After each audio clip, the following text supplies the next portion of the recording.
Muchas gracias, señora computadora. Entonces les decía que nosotros tenemos 5 textos, de los cuales los 5 abordan el mismo proceso, por así decirlo, el mismo periodo histórico y la misma matriz que se va a profundizar en este periodo, ¿sí? Nosotros vimos que después del 55 hasta casi el 70 y pico, tenemos una forma de organización estatal donde apelamos a 2 autores que son Rapoport y Portantiero para entender cómo se estructuran y se organizan, y a Guillermo Donner, ¿sí? Y Guillermo Donner nos habla de una conceptualización que es la del Estado burocrático autoritario. Eso lo vimos en la clase pasada, está la clase subida, así que si tienen dudas con eso lo pueden ir a revisar. Pero lo importante a rescatar ahí es que O'Donnell nos habla de las mediaciones que tiene este Estado como relación social de dominación a través del concepto de nación y el de pueblo, ¿sí? El de pueblo en cuanto receptor y quien ejerce las demandas a ese Estado que necesita que lo atienda, lo popular, y el concepto de nación como ese interés general, esa voluntad general que se impone al resto de las demás y donde estamos todos contenidos, ¿sí? Entonces, lo que va a decir O'Donnell es que el Estado burocrático autoritario y esta forma de dominación que se ejerce en la Argentina en estos años no atiende esas mediaciones, no las lleva adelante, y por eso el fracaso de ese proyecto y la caída estrepitosa de esa forma de organización que se empieza a diseñar entre 1955 y tiene su final en la década del 70, principios del 70, y por eso el resurgimiento de un movimiento como el peronismo, que era un partido político que estaba excluido, y el llamado a elecciones y la aplastante victoria del peronismo una vez que retorna como fuerza política de la Argentina en la mano de Cámpora, y después Cámpora, una vez que gana la elección, lo deja que vuelva el líder que era Perón, que estaba en España, y España va a asumir, y Perón va a asumir el poder. Esperen que estamos ahí esperando y yo me pongo a hablar y me olvido de mirar esto. Lo que va a pasar acá es que, a partir del 24 de marzo de 1976 va a haber una profundización de ese Estado burocrático autoritario, y va a venir un proceso que termina de desarticular el Estado como se conocía hasta entonces y sentar las bases, o sea, cimentar las bases de una nueva articulación social y de una nueva forma de pensar la comunidad argentina. El primer texto que vamos a ver para eso es el de Matriuscas, que es un texto muy interesante de Waldo Ansaldi, y lo que hace Waldo Ansaldi en ese texto es contarnos cómo fue el proceso por el cual las diferentes dictaduras de América Latina se fueron conformando y se fueron desplegando en el continente, ¿sí? Si ustedes leyeron el texto, calculo que se van a sorprender igual que yo, y si no lo leyeron les cuento, pero entre el año 1960 y 1962 hasta el año 1980, todos los países del Cono Sur están bajo regímenes de gobierno autoritarios o dictatoriales. ¿Por qué se produce esto? Dice uno. ¿Cuáles son los objetivos? ¿Cómo es la forma de que esto pasa? Bueno, ahí está lo que veníamos charlando hace varias clases en torno a, primero, la división post-Segunda Guerra Mundial del planeta en 2 ejes, ¿sí? El eje occidental y el eje oriental comunista. Entonces, la potencia occidental, que es Estados Unidos, le va a transmitir una serie de conceptualizaciones y de forma de ver el mundo a todo el continente para poder abordar la pelea contra esta nueva amenaza, ¿sí? Y por otro lado, el bloque soviético, que va a estar representado por la URSS y todos sus socios en el Pacto de Varsovia, versus Estados Unidos y el Pacto de la OTAN con Europa, ¿sí? Esos son los 2 bloques que quedan conformados después de la Segunda Guerra Mundial y donde arranca esta Guerra Fría. Y en América Latina, puntualmente, lo que va a pasar es que se va a desplegar algo que se denomina la doctrina de seguridad nacional, que Waldo Ansaldi lo cuenta muy bien en su texto, donde lo que pone de relieve es que la doctrina plantea 4 ítems donde a partir de ahora el nuevo enemigo de las comunidades organizadas y las democracias libres son este problema interno que puede haber en los países. Y el enemigo ya no es otro Estado, no hay más hipótesis de conflicto entre países, sino que ahora el enemigo es el comunismo y este despliegue de formas ideológicas que atentan contra el sistema que está vigente en esos países. Entonces, lo que van a hacer todas las dictaduras en general es, primero, proponerse como los únicos que pueden salvar a las naciones libres de esta amenaza interna que es esta nueva forma de ver la sociedad. Y por otro lado, frenar el populismo que se venía desplegando en algunos países, ¿sí? Ustedes piensan que mientras estamos hablando de esto, en Cuba en 1959 hay una revolución y Fidel Castro se hace con el gobierno. Habíamos tenido en el año 35 una persona como Lázaro Cárdenas estatizando el petróleo en México en contra de los intereses de Estados Unidos. Digo, tenemos muchas situaciones que dan a pensar que hay un despliegue de la política expansionista del lado soviético por sobre los países llamados libres, ¿no? Entonces, tanto Francia como Estados Unidos van a desplegar lo que es la doctrina de seguridad nacional. El inventor es, a ciencia cierta, Francia, que lo despliega en las colonias que tenía hasta ese momento en África, Argelia y los países donde ellos tienen una incidencia.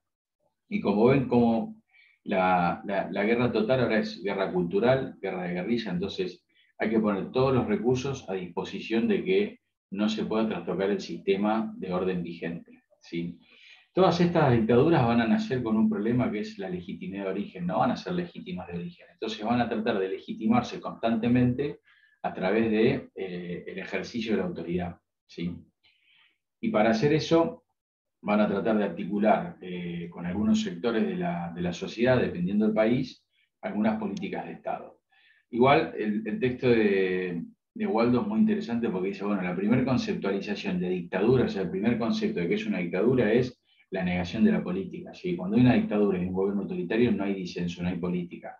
Nosotros pensamos que las democracias y los gobiernos occidentales, que se basan justamente en la república, en la división de poderes, se basan en el disenso y en el debate. Entonces, arranca en medio como un eufemismo, ¿no? Digo, venimos a poner orden porque los partidos políticos fracasaron, porque los congresos no llevan a buen puerto las discusiones políticas y la solución es quedarnos con el gobierno, cerrar los congresos en casi todas las dictaduras latinoamericanas, no llamar más elecciones y darle de baja a los partidos políticos porque estaban todos teniendo un giro no deseado hacia el socialismo o visiones comunistas.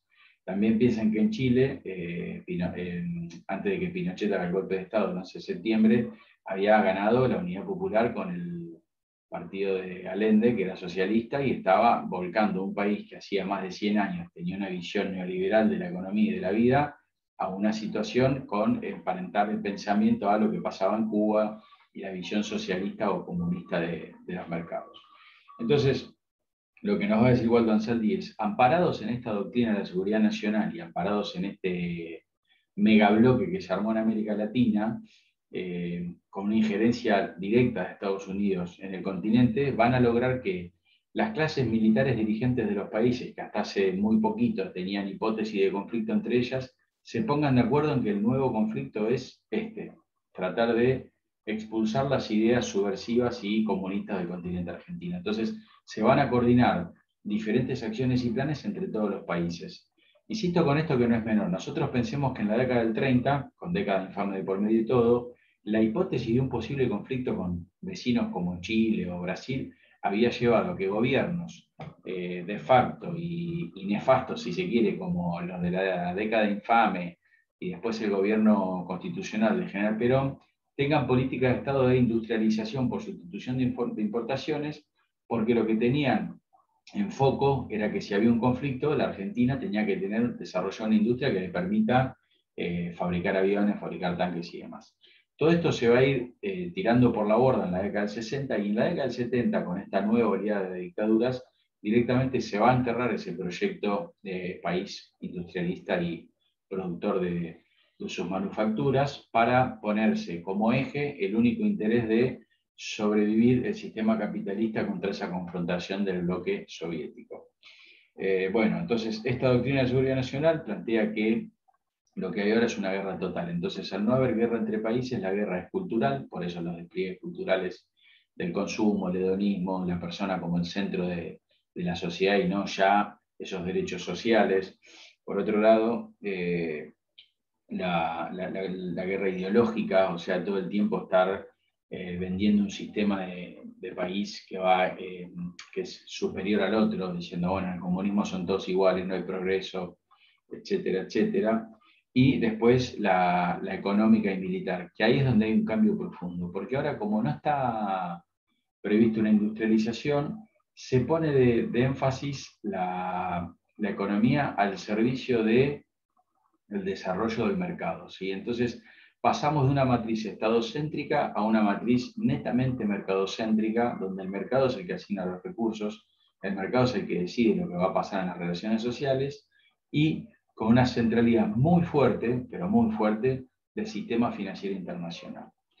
Porque se produce otro evento importantísimo, que lo vamos a ver más en los textos de Brenta y Rapoport, que es que los países que componen la OPEP, que es la Organización de los Países Petroleros, tienen un auge tremendo porque encuentran mucho petróleo en algunos países del Medio Oriente. Y esos petrodólares que le llaman en esa época, que salen al mercado y no saben qué hacer con esa plata, son canalizados a las dos plazas financieras internacionales de ese momento, que eran Gran Bretaña y Nueva York, de Estados Unidos, y a través de las instituciones multilaterales de crédito, como el Banco Mundial y el Fondo Monetario, se utilizan esos petrodólares para financiar estas estructuras autoritarias en Latinoamérica, que a través de tres componentes van a modificar la matriz de los países. El primero es el disciplinamiento social. ¿Cómo es el disciplinamiento social? Persecución, proscripción, tortura y en algunos casos muerte, ¿sí? Por otro lado, el cambio de la estructura productiva, pasando de una estructura industrial a una estructura de servicios y volver casi a la década del 80, donde somos un país exportador de materias primas. Se llama primarización de la economía. Entonces, para poder llevar esos dos objetivos, y el tercero que es la reestructuración de las relaciones sociales y laborales, la dictadura suspendió todas las relaciones y los convenios colectivos que se habían sancionado en los gobiernos anteriores, genera un cambio en el mercado de trabajo muy fuerte, ¿sí? Hasta acá estamos bien, no estoy yendo muy rápido, tiro muchos datos. Profe, ¿qué dijiste ¿Dirías al del último? tercero de nuevo? Si hablamos... Eso mismo, no te iba a pedir lo mismo que pido ella. Hablemos de uno. ¿Qué me dijeron? ¿Los tres ejes? ¿Sí? Sí. El primer eje es el sometimiento, o sea, la persecución directamente física de las personas y, o sea, la prohibición de la participación política y, en caso de ser necesario, la desaparición de las personas, tortura y muerte. El segundo es la reprimarización la financiarización de la economía, teniendo como actor central a los grandes bancos internacionales que canalizan esos petrodólares para Argentina, para sostener viva esa nueva estructura que había, que era la de los gobiernos autoritarios. Y el tercero es la modificación en las relaciones sociales a través de la instauración de un sistema mercadocéntrico, dándole de baja a las legislaciones existentes. Si ustedes se acuerdan, desde que el momento que vimos en la materia, el informe de Viale-Macet, hasta la década del 30, habíamos visto cómo el sector más desprotegido de la sociedad, que era el sector obrero y trabajador, empieza a tener algunas situaciones de mejora y de sanciones de algunas leyes que los van a ir protegiendo sobre la voracidad del capital y de los grupos económicos, ¿sí? Acá va a haber una reversión de todo eso, se va a tirar por la borda un montón de legislaciones que estaban a favor de los trabajadores y va a haber un corrimiento en ese eje. ¿Por qué un corrimiento en ese eje? Porque el Estado incluso va a dejar de participar como mediador entre dos sectores. Va a estar la hipótesis de que las cuestiones de los privados las tienen que arreglar los privados. Entonces el Estado se retira como regulador del mercado de trabajo y de un montón de otros mercados, ¿sí? Entonces esto va a permitir un ingreso masivo de capital extranjero, que ahora lo vamos a ver con Brenta, que va a desarticular por completo la estructura argentina que se había formado a través de los años anteriores y que había costado mucho esfuerzo para sentar las bases de una nueva organización social que va a perdurar hasta nuestros días. Entonces, la reflexión más importante que hace Waldo sobre todo esto es, si no estaban estos gobiernos autoritarios, hacer eso era imposible, ¿sí? Porque los pueblos venían de situaciones de defensa y de estar peleando constantemente por lo que consideraban sus derechos soberanos, ¿sí? ¿Hasta acá estamos más o menos? Sí, profe. Sí, profe. Sí, profe. Sí, sí. Y como les decía, después Ansaldi lo que va a hacer es para tener en mente, no es que tenemos que ser especialistas en esto, ni mucho menos, pero bueno, nos va a dejar en claro que esto fue un proceso coordinado y con un bien a nivel continental, con una denominación que se fue el Plan Cóndor, y el Plan Cóndor fue estas direcciones militares poniéndose de acuerdo en una redirección y una reestructuración de la sociedad en la Argentina. Después, él hace un recorrido muy incipiente sobre cada una de las dictaduras, su duración y cómo fueron sus características. Tampoco nos vamos a meter tanto en eso, pero sí nos parecía importante que sepamos que no fue una cuestión meramente argentina porque los gobernantes argentinos eran malos y corruptos como hacía la dictadura, sino que era un plan orquestado desde las diferentes situaciones de conducción de hegemonía continental y global para poder imponer determinadas formas de ver la relación social y la forma en que se produce y se reparte la riqueza, no solo material, sino también simbólica. ¿Sí? Les quiero leer una página de Waldo, que es la página 14. Por ejemplo, en Chile, cuando asume Pinochet, dice: Chile volverá a su tradicional sistema democrático. En Chile,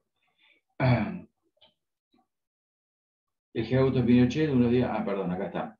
En Chile, el 11 de septiembre del 73, hacía saber que el propósito del golpe era restaurar la chilenidad, la justicia y la institucionalidad quebrantada. O sea, tres conceptos que son realmente muy abstractos, ¿no? No hay una definición concreta de por qué hay un golpe de Estado en un país que hay un gobierno que es constitucional y ganó las elecciones.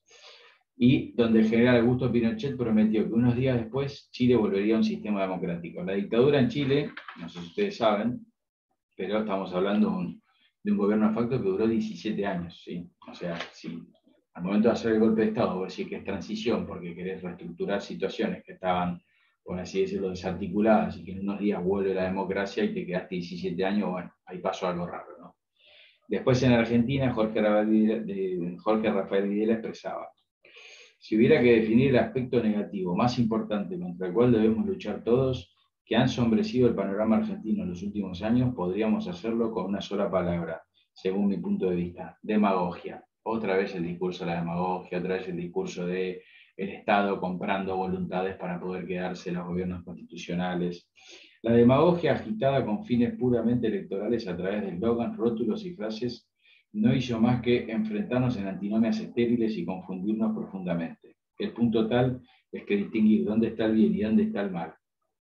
Estamos hablando de bien y mal cuando uno habla de política, no hay bien y mal, ¿sí? Bien y mal es una categoría que la podemos utilizar para otras cosas. En política lo que hay es consenso, disenso y forma de ver distintas el mundo, pero no están ni bien ni mal, no es uno mejor que el otro. Esta corrupción, justamente por ser generalizada, motivó el trastocamiento de los valores tradicionales, es decir, subversivos, porque subversión no es más ni menos que eso, subversión de los valores esenciales del ser nacional. Bueno, con toda esta retórica y estos eufemismos de llamar al orden, se dan gobiernos dictatoriales que lo que hicieron en realidad, su objetivo fue generar las bases de la implantación de un modelo neoliberal en la Argentina, que lo vamos a ver en la clase que viene con el consenso de Washington, pero que sin esta forma de articulación de la sociedad a través de un Estado represor era muy difícil. Ustedes piensen que a partir del 55 se intentó incipientemente hacer alguna de esas modificaciones, pero no se pudo por la reacción de la movilización popular, la reacción de los sectores sociales como los sindicatos y los partidos políticos. A partir de esta época están los partidos políticos disueltos, los sindicatos completamente disueltos y todos sus dirigentes encarcelados, y como les decía hace un rato, cuando era necesario y hacía falta, los dirigentes directamente eran secuestrados, torturados y desaparecidos. La Argentina es una de las dictaduras en estas que cuenta Waldo Ansaldi y el Cono Sur, de las más sangrientas por el nivel de los 30.000 desaparecidos que tenemos y que hoy en día no se sabe dónde están esas personas.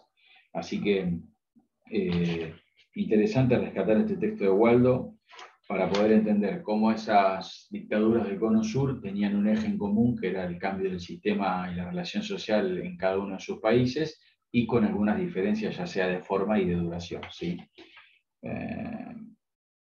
Página 18, vamos con la última de Waldo. ¿Hasta acá estamos bien? Sí, profe. Bueno.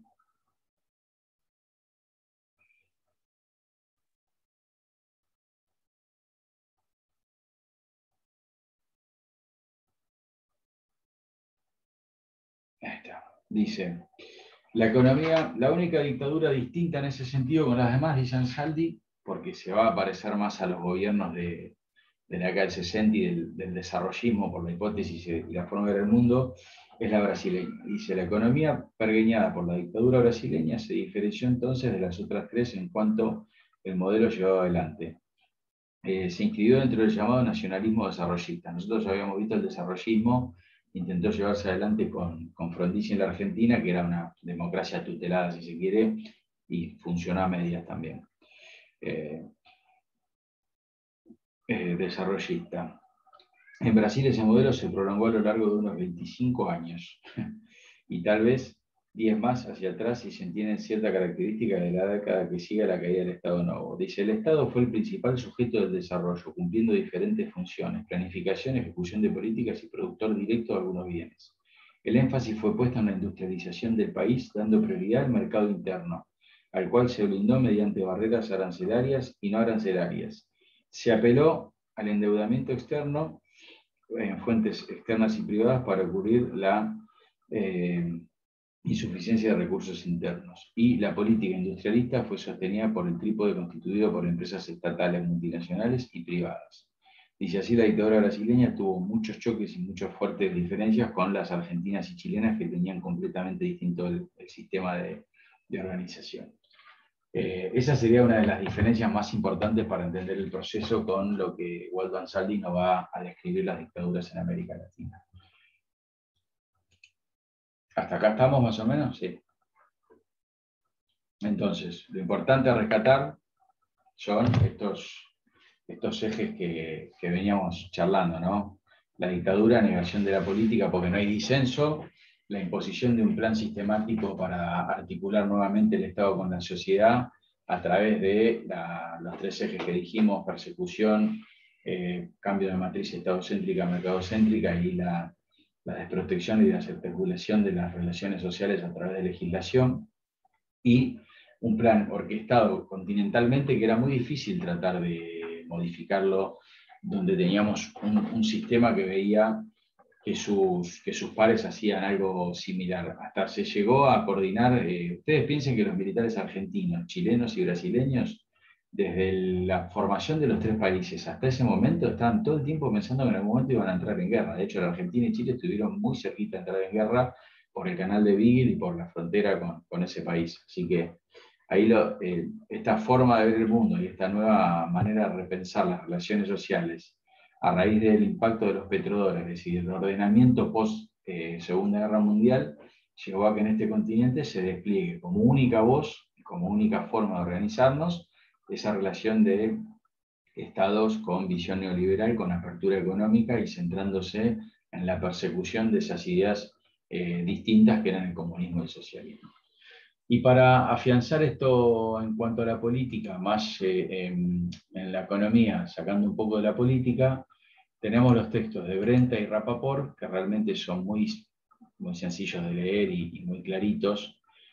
Vamos a arrancar con el de Rapaport, que tiene 2 hojas y es el que vamos a ver hoy, y donde Rapaport nos cuenta sin eufemismo de qué manera la dictadura en la Argentina en muy pocos años pudo modificar toda la estructura argentina, ¿sí? Dice que el modelo argentino cambia de un modelo exclusivo, articulado y productor de bienes y servicios para ser un modelo de renta financiera, de apertura económica y de desarticulación social, ¿sí?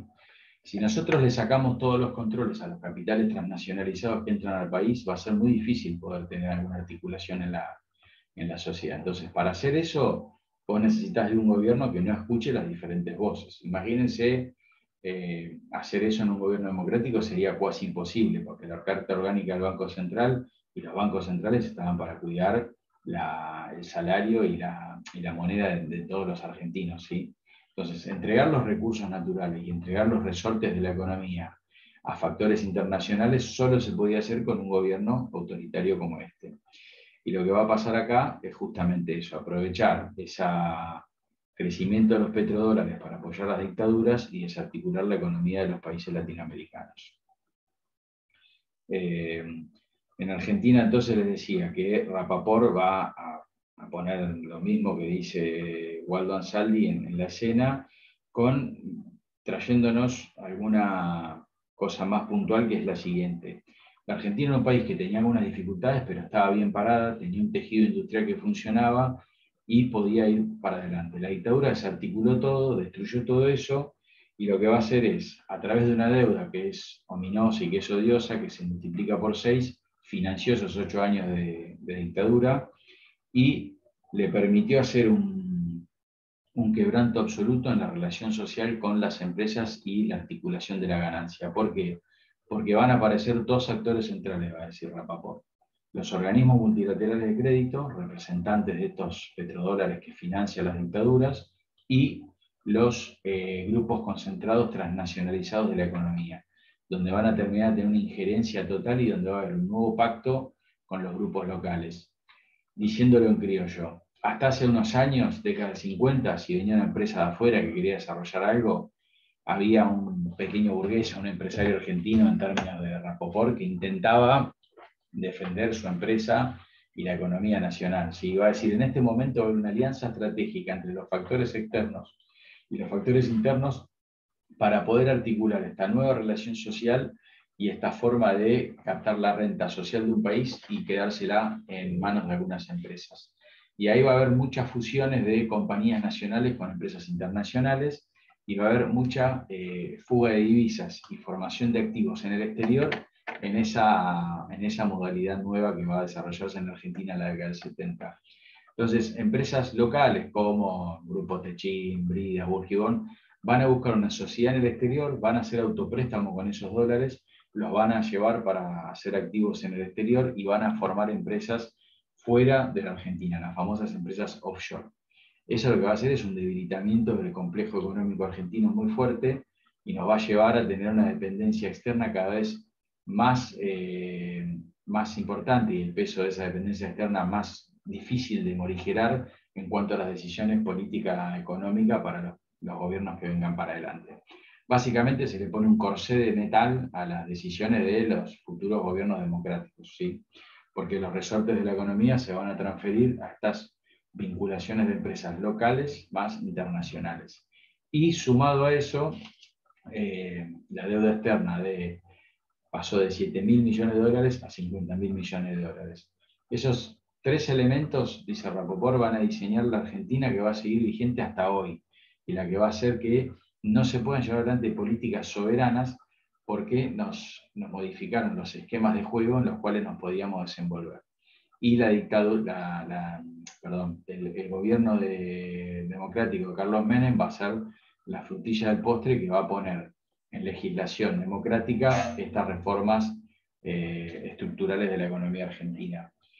El texto de Rapoport son 2 hojas, es muy cortito y tiene un momento que dice, el final es el siguiente: en síntesis, la dictadura militar tenía, como mencionamos, objetivos que trascendían lo meramente económico. Se proponía inclinar definitivamente la balanza de poder a favor de las élites agrarias y de grandes grupos económicos y financieros locales y empresas transnacionales, cercenando la industria nacional, el mercado interno, sede de la fuerza del movimiento obrero y de los sectores empresarios vinculados a su desarrollo. Entre otras cosas, las transformaciones llevadas adelante en esos años incluyen una distribución crecientemente regresiva del ingreso. Distribución regresiva significa que pagan más impuestos a los que menos tienen. Una amplia apertura económica, un endeudamiento externo insostenible y la financiarización de la economía. Esto que decíamos recién, ¿no? Los 3 pilares: abrir la economía, todo puede entrar e irse sin ningún problema ni control. Un endeudamiento insostenible, porque si uno produce en pesos y tiene que pagar en dólares, en algún momento tiene que hacer una balanza que le permita afrontar esos pagos, lo vamos a ver con Brenta. Y la financiarización de la economía, que es esto que decíamos hace un rato, de pasar de una matriz industrial a una matriz vinculada al mundo de las finanzas, donde el dinero supuestamente produce dinero, y el capital financiero especulativo puede venir y poner plata a muy corto plazo, llevarse esa ganancia y dejar pasivos impresionantes en los países.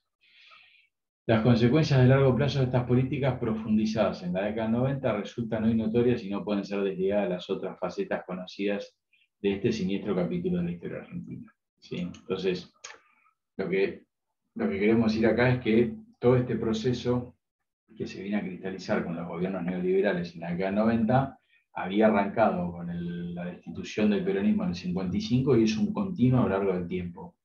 Tuvieron un fuerte empate y debate en la década del 60 y en el 75 en adelante, en el 76 en realidad, hacen un cambio de timón profundo. ¿Sí? ¿Hasta acá estamos más o menos? ¿Sí? Ahora vamos a ver el texto de Sidicaro. Sidicaro es un texto más también, por así decirlo, político que económico, porque va a hablar de la desarticulación estatal, del Estado como articulador social. Si ustedes se acuerdan, nosotros estuvimos viendo a lo largo de toda la cursada este concepto tan articulación social desarrollado por Oslak con el Estado como articulador, esa entidad que es la que genera esos vínculos y articula las distintas facetas de la sociedad, donde tiene una soberanía para ejercer la autoridad y una legitimidad, y donde tiene que velar por el interés general. ¿Sí? Lo que va a pasar con el golpe de Estado, va a decir Sidicaro, es que esa articulación estatal va a ser completamente desarticulada. Me tomé un mate porque ya me estaba quedando la garganta seca. Va a ser desarticulada en cuanto a lo que veníamos entendiendo como articulación social. Espere que perdí el papelito de Sidicaro. 3 segunditos porque anoto todo en papelitos y después lo pierdo.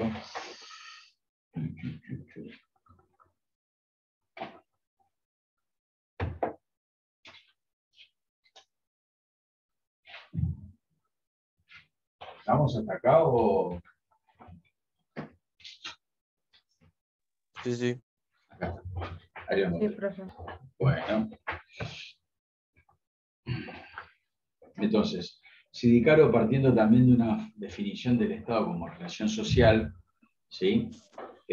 Nos va a decir que la desarticulación de estatales, la dictadura es el no Estado, es la no articulación justamente, todo lo contrario, porque hay una supresión de las reglas propias del Estado de Derecho, ¿sí? Se desarticulan todas esas reglas propias del Estado como articulador social. La página 29, vamos a leer. Dice, la dictadura se propuso desarticular el intervencionismo económico y establecer la libertad de mercado. El proyecto iba más allá de la economía y buscaba la reestructuración general de la sociedad, de la política y de la cultura. En coincidencia con sus objetivos, las principales entidades empresarias le brindaron su adhesión. La mayoría de los dirigentes de los partidos políticos no se opuso a la instauración del gobierno autoritario y no faltaron los que asumieron cargos públicos. Empleando conceptos, bueno, hasta ahí estamos. ¿Sí? Entonces, si nosotros desarticulamos todas las reglas y las formas que tiene de articular el Estado, como habíamos visto tanto en O'Donnell como en Oslak, para replantear un nuevo sistema, vamos a estar con una situación donde la dictadura argentina se parte al Estado, lo parte como una torta y se queda un tercio cada una de las fuerzas. La Argentina tiene 3 fuerzas como casi todos los países: la Marina, la Fuerza Aérea y el Ejército. ¿Sí? Entonces se dividen en lotes cada uno de los resortes y las actividades que tenía el Estado por delante.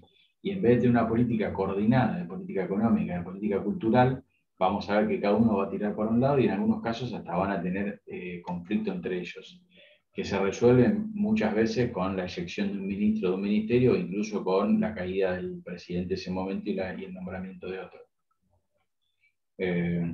Y la dictadura, esperen, que les quiero leer otro párrafo importante.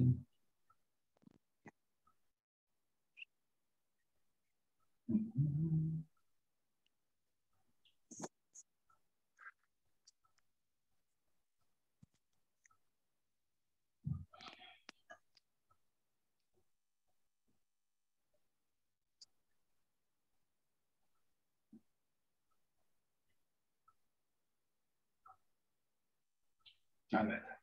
Dice, el insuficiente cumplimiento de las promesas de la dictadura en materia de reducción de las funciones intervencionistas del Estado y de regulación de la economía provocaron la insatisfacción de los sectores empresarios de pensamiento liberal, la persecución del movimiento sindical, la caída de los salarios y la supresión de las legislaciones laborales del periodo precedente eran aspectos que los sectores patronales valoraban y apoyaban. Los intereses propios de los militares constituyeron un obstáculo importante para concretar el anunciado programa de achicamiento estatal. La desorganización estatal de los años de la dictadura multiplicó las actividades especulativas y la consolidación de lo que Weber denomina el capitalismo aventurero. La cantidad de personas involucradas en los negocios financieros fue lo suficientemente grande como para que se creara un diario cuyo nombre evitaba ambigüedades, ámbito financiero. ¿Sí? El régimen dictatorial introdujo un nuevo importante actor socioeconómico en la vida política nacional, los acreedores internacionales. El Cicaro va a decir lo mismo que venimos diciendo con nosotros autores, ¿sí? La desarticulación de la comunidad a través de 3 formatos: represión, caída del salario real y reorganización de las relaciones sociales. Todo eso va a ser, en este proceso que no se puede ni dialogar, ni quejarse, ni nada, el caballito de batalla para poder organizar de una manera distinta a la sociedad.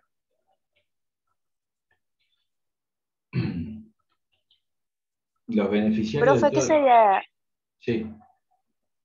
¿qué sería la caída del salario real? La caída del No salario llego a real, entender eso. ahí vamos con eso. Vos tenés en el contexto de todos los países una masa de dueños de empresas y de asalariados. Los asalariados son los obreros, los trabajadores.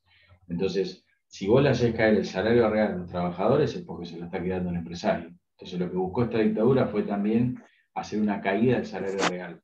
Lo vamos a explicar más fácil. La Argentina en la década del 50 producía bienes por 100 pesos, por decirlo de una manera. Y de esos 100 pesos que se producían, 50 pesos era para repartir entre todos los trabajadores de la Argentina y 50 pesos era para repartir entre los empresarios. ¿Estamos hasta ahí? A partir de esta nueva reformulación de las relaciones sociales, de quitar derechos a los trabajadores, de someter a través de la disolución de sindicatos, persecución y muerte, y poner una nueva forma de relación social, de esos 100 pesos que se producen en la Argentina en la década del 70, van a ser 30 para los trabajadores y 70 para los empresarios. O sea, esos 20 puntos de diferencia de riqueza que se produce en el país se transfirieron a las multinacionales y los empresarios argentinos. ¿Cómo podés llevar esto adelante? De una sola manera, con una dictadura sangrienta que impida el debate en cómo tiene que ser la vida en comunidad. ¿Sí? ¿Se entendió? Sí, profe, ¿me puede decir profe. el que le siga a ese? Represión, caída del salario real y el otro, ¿cómo era? Eso. Reestructuración de las relaciones objetivas, es decir, una nueva legislación en torno a la vinculación entre la sociedad civil, el Estado y las relaciones. ¿Qué quiere decir esto? Nosotros, como les dije hace un rato, teníamos legislaciones que amparaban los derechos de los trabajadores y a partir de que asume la dictadura, toda esa legislación queda suspendida. Entonces ahora pueden venir y echarte sin ningún problema, por dar un ejemplo burdo. ¿Sí? Si tenemos una empresa que se dedica a la exploración petrolera porque queremos tener una empresa estatal, le damos de baja con un decreto, no se puede quejar nadie. Entonces, ese trastocamiento de la legislación va a hacer que nosotros perdamos, el conjunto de la comunidad pierda posibilidad de actuar política y soberanamente sobre determinadas decisiones. ¿Sí? ¿Se entendió? Profe, el primero es represión de qué. Represión de los distintos sectores de la sociedad, partidos políticos, sindicatos. Nosotros pensemos cuando estamos hablando de un país que tiene una estructura de gobierno democrática y republicana, vos tenés 3 poderes públicos, que son judicial, el legislativo y el ejecutivo, y después tenés distintos articuladores sociales donde cada uno lleva su voz a la discusión democrática de las cosas que necesitan y que quieren como un proyecto de país. Cuando hay una dictadura, clausura todo eso, es la antipolítica, y va a tener que reprimir a esos sectores que quieren alzar la voz en contra de algún proyecto. ¿Sí? Les voy a poner un ejemplo que está muy en boga hoy en día. Dentro del propio frente gobernante, que es el Frente de Todos, y el presidente Jean Alberto Fernández, como es un frente y hay distintos partidos políticos, hace cuestión de un año se empezó a discutir mucho un tema que es la hidrovía. La hidrovía es el río Paraná que termina en el río de la Plata y cómo sale la producción de los productos agropecuarios de la Argentina. Por la hidrovía sale el 80% de lo que se exporta en granos, aceites y demás. Eso estaba concesionado en la década del 90, en este momento que estamos hablando posterior a la dictadura, concesionado en 3 empresas, que son los que deciden cuánto se cobra, cómo salen los productos, y se hacen a sola firma las declaraciones juradas. Bueno, ahora se vence esa concesión y empezó un debate en torno a qué vamos a hacer con la hidrovía. ¿Es un recurso del Estado? ¿Lo tiene que tener el Estado? ¿Lo tiene que concesionar? ¿Por qué no controla más? ¿Por qué controla menos? ¿Sí? Estamos hablando del cobro del peaje, el mantenimiento de la ruta y cómo se sale del país. Y por otro lado, que es lo más, una de las cosas importantes también con este tema, es en esa misma hidrovía, todos los organismos nacionales e internacionales que se dedican al lavado de activos dicen que hay una evasión fiscal de alrededor de 10.000 millones de dólares. ¿Por qué? Porque al estar en manos privadas y el que controla es un privado, porque no hay una oficina estatal, hacen lo que quieren. Entonces, para que se produzcan estos cambios, tiene que haber estas modificaciones muy profundas y estas persecuciones muy profundas. La generación de horizontes de pensamiento común y de forma de ver el mundo es de una manera en democracia, en el debate público, en las radios, en los diarios, pero en las dictaduras el mensaje es monocorde, no hay disenso, ¿sí? Insisto con esto, se clausuran los diarios, se mete preso a los editores de los diarios, se clausuran los sindicatos, se clausuran los partidos políticos, y lo único que hay para escuchar es la voz del gobierno con los 3 canales públicos donde emiten las distintas opiniones. ¿Se entendió? Sí, sí. A eso nos referimos con represión. Vamos a un caso más reciente. En el año 2018 se quiso modificar la ley de las jubilaciones y con lo que implicaba la forma en que se financia esa caja, que es la de los jubilados y demás.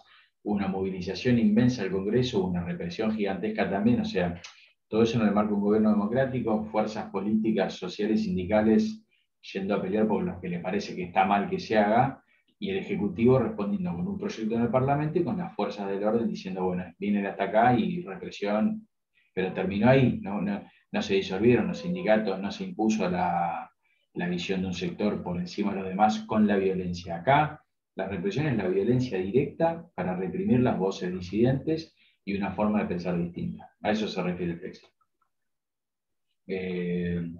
Entonces, Sidicaro, en la misma línea que los demás autores, va a decir que en este momento van a clavar en piedra dos nuevos actores fundamentales que hasta ese momento en la vida argentina no existían, que son el Fondo Monetario Internacional, que es el que va a ser el gerente de las deudas que tienen los países con los distintos países y con el propio fondo, y la intromisión de estas empresas internacionales que van a reconfigurar la situación argentina. ¿Por qué la van a reconfigurar? Porque los estados van a perder esa capacidad de poder intervenir en la economía en muchos resortes y en muchos rubros. Si vos tenés que determinar la legislación, orientarla hacia un lugar, y el dueño de la empresa que tiene ese producto es un conglomerado que está en Francia, no es lo mismo que discutir con un dueño argentino. Esto lo habíamos hablado también en la clase anterior. Entonces, todas esas relaciones sociales se van a ir trastocando y se va a ir poniendo una forma de ver el mundo que dice que la Argentina tiene que ser un país abierto, que no tiene que regular nada y que si hace falta pida plata afuera y después veremos cómo pagamos. Bueno, el final de eso es una crisis fenomenal derivada en la guerra de Malvinas y con una hiperinflación posterior con el gobierno de Alfonsín. Y la pérdida de soberanía en decisiones económicas, ¿no? Esto todo dicho por Rapaport, Sidicaro y Wando Alzandi, ¿no? Entonces, al igual que el otro autor, lo que va a decir es el régimen, en la página 30, nos va a decir claramente lo que les leí hace un ratito.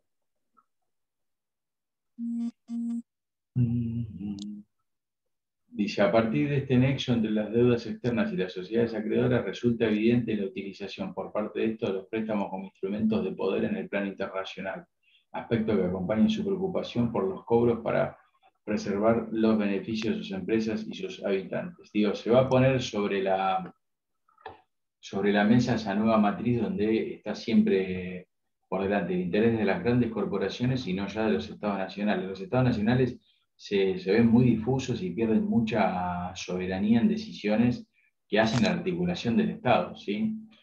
Dice, la deuda externa dejó establecida en el plano una situación de merma de la soberanía nacional y en el interno un tipo de relación Estado-sociedad en la que las consecuencias de la globalización financiera afectaron prácticamente al conjunto de la vida social. Vamos a decirlo con un ejemplo muy concreto. Cuando vos tenés deuda en dólares y vos no producís dólares, la pagás con exportaciones. Si tus exportaciones no te alcanzan para pagar esa deuda en dólares, tenés que salir a pedir plata. Y lo peor de todo es que cuando se toman determinadas decisiones en algunos lugares y tu deuda está atado a eso, te van a afectar a vos, ¿sí?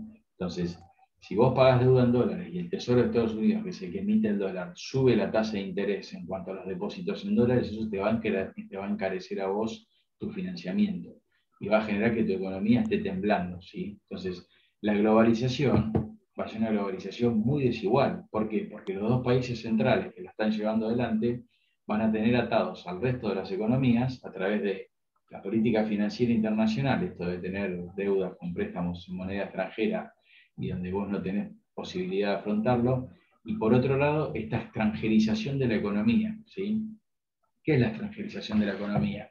Si yo antes tenía, como le dijimos en la otra clase, una persona como Ditela que producía autos acá y la plata que ganaba quedaba acá, se reforzaba el sistema financiero, se generaba empleo y demás.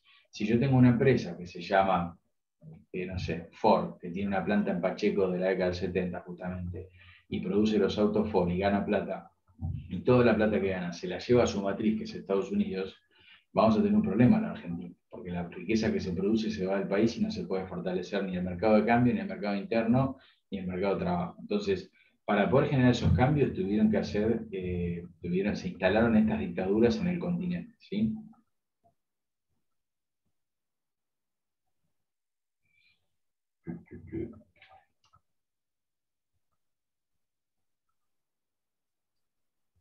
Y ya como cerrando, Ansaldi va a decir, el resultado del proceso fue, Sidicano, perdón, el resultado del proceso fue una situación de crisis estatal mucho más profunda que la existente 7 años antes. A los aspectos de pérdida de capacidad de gestión burocrática se sumaron todos los efectos de las arbitrariedades, persecuciones y clientelismos, que en las condiciones de obsecuencia y de terror imperante deterioraron aún más los distintos niveles de la administración pública.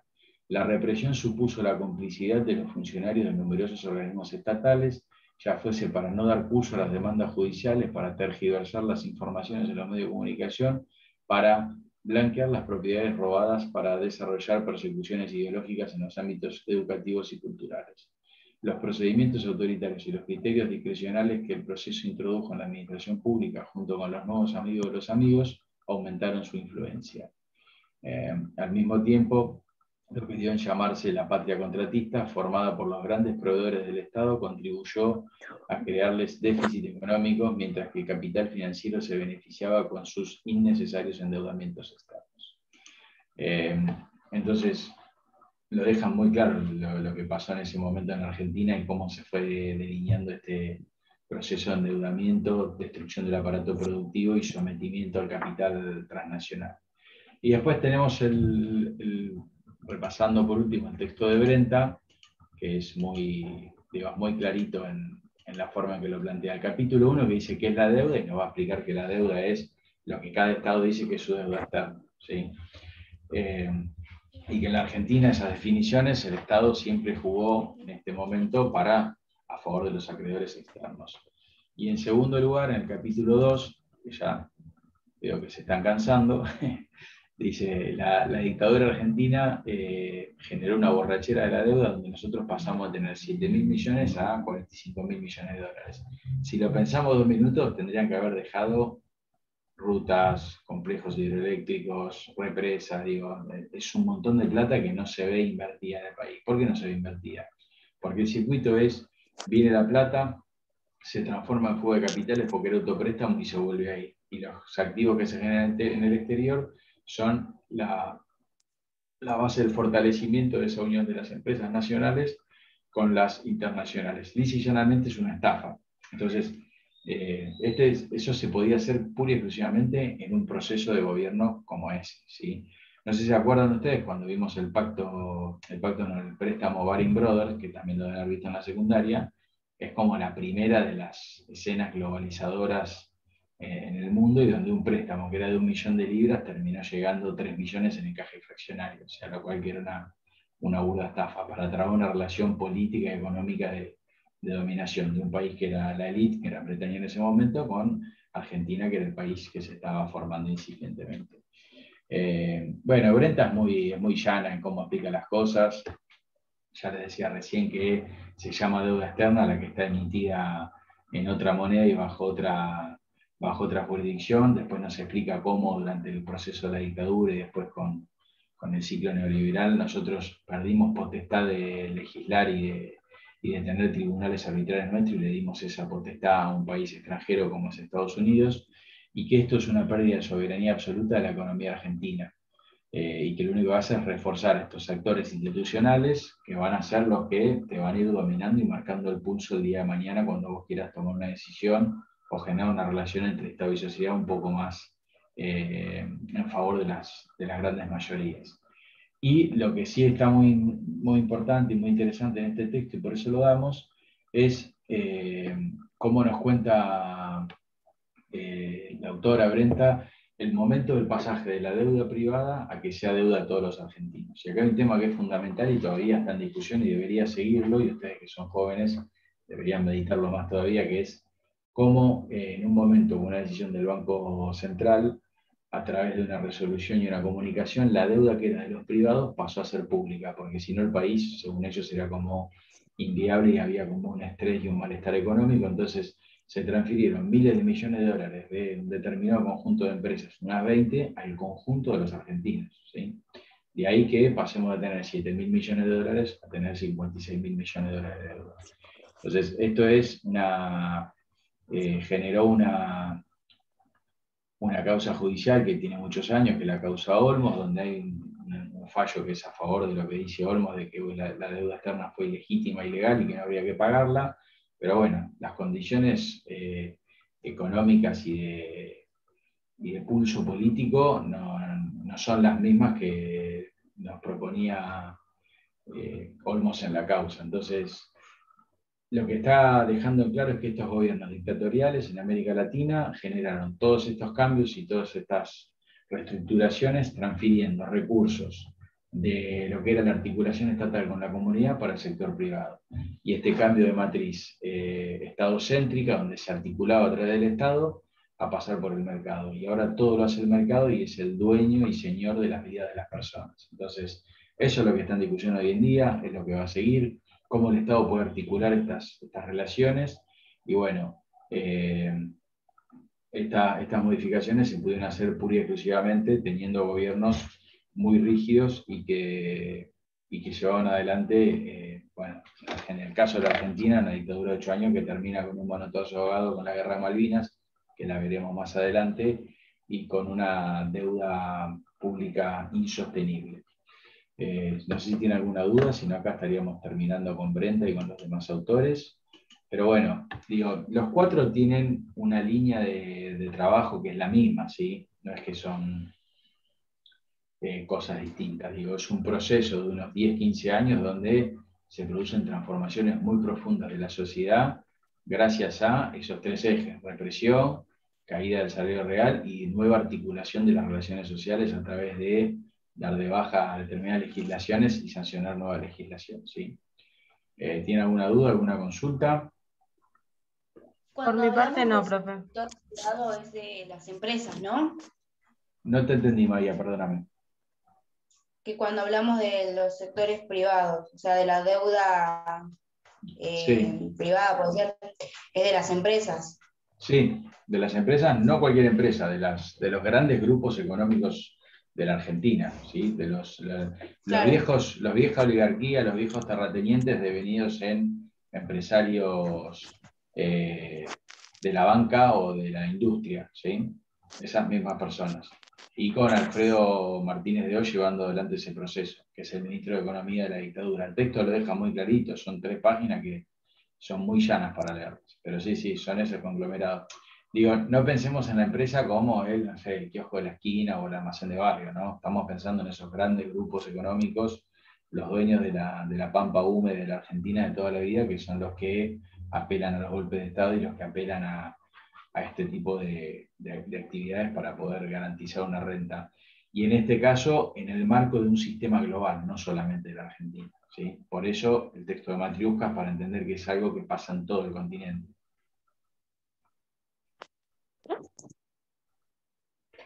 ¿Alguna otra